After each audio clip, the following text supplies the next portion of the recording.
Nó làm đó. Và nín. Đi cổ đó nè. Nhiều quá.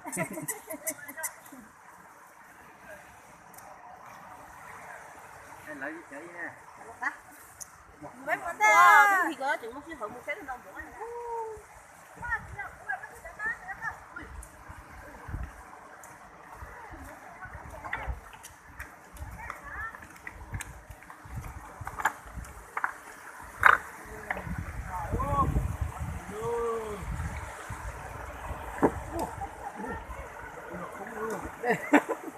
Tên chết trời ơi. Còn trên á.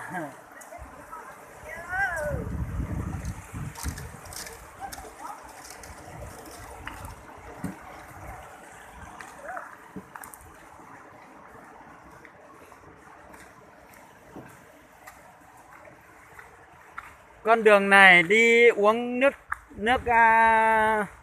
người ta cứ đồn là nước thuốc.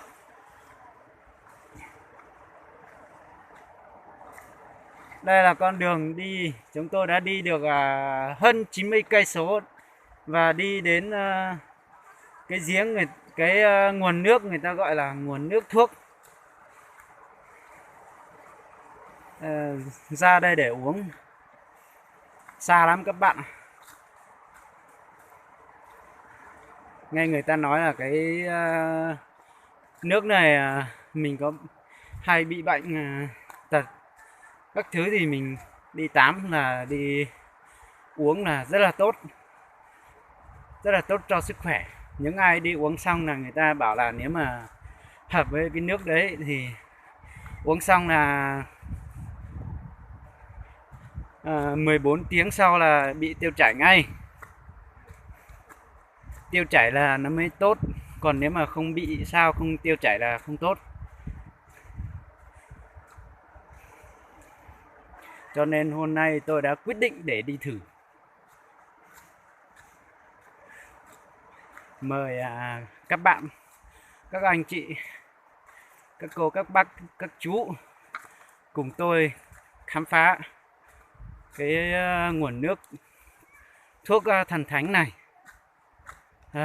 Mệt lắm, gần tới rồi các bạn ạ. Còn tí tí nữa thôi. Gần tới rồi. Sắp tới rồi.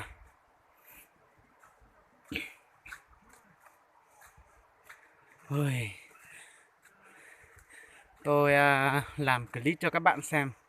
Khổ thế này. Tôi phải cố gắng để các bạn có được những cái clip khám phá hay nhất, thú vị nhất.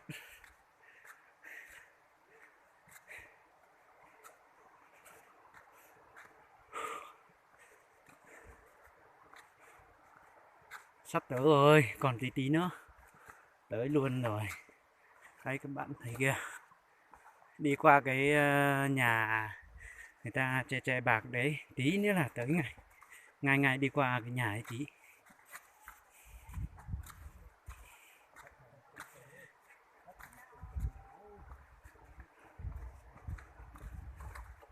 Chúng tôi đi đông lắm, chúng tôi đi 24 người cơ. Chúng tôi đi 12 chiếc xe.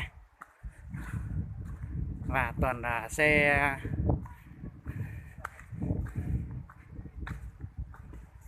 toàn đi xe máy thôi.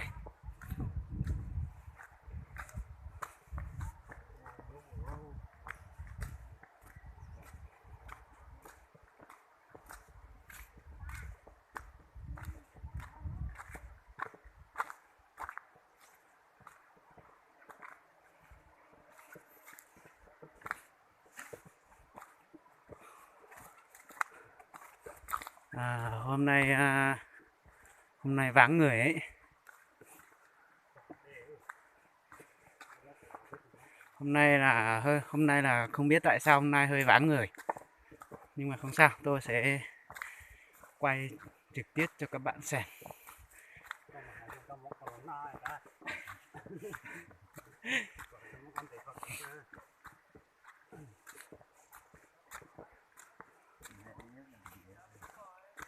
Tới rồi.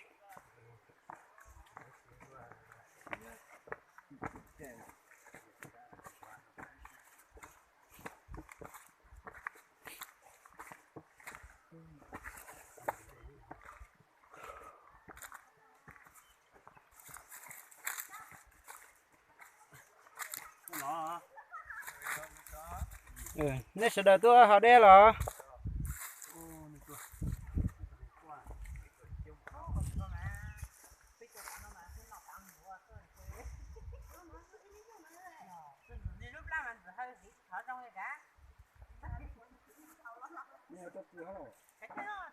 Bé rồi, bé tôi mua sữa, bé nhớ thì nát thành rồi.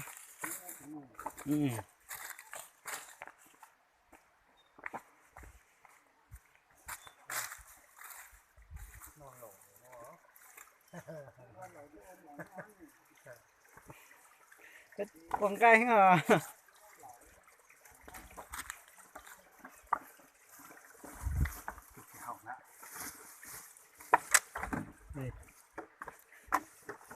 Đây cái món nước đây.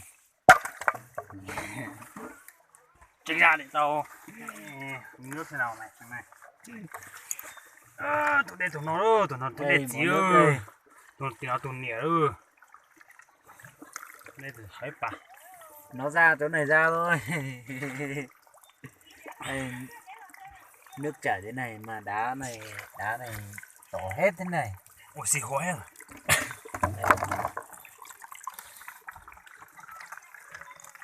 Cái đây cho xuống nỏ nhá.